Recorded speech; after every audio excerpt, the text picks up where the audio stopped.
Hello guys, good morning.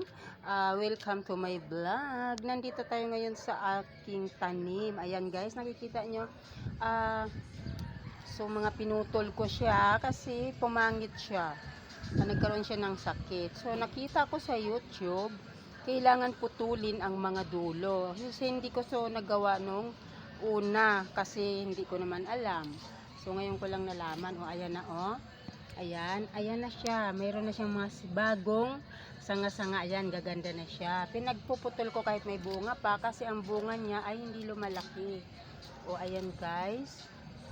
Kinusting ko yan guys. Ayan, nilinis ko lahat ng mga dahon niya at saka bunga. Pero ayan, may mga tumutubo na. Ayan, gaganda na daw yan. Ayan. Nakhalbo, kinalbo ko talaga sila.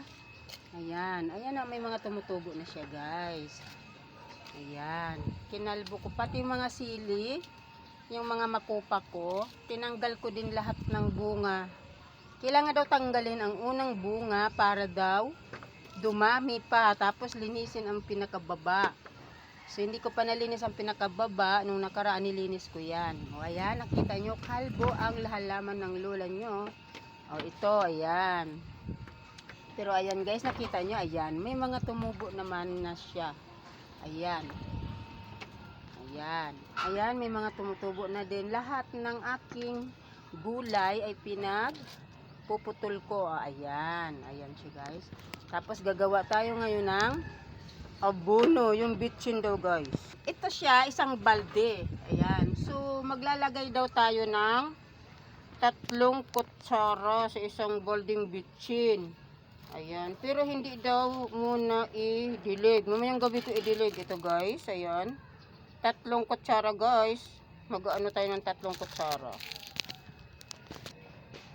Ito guys, 1 kutsara. Wala kasing nag-ano ng aking video, kaya ayan, itutunaw natin siya. So maglalagay tayo uli ng 2. Ayan, pangalawang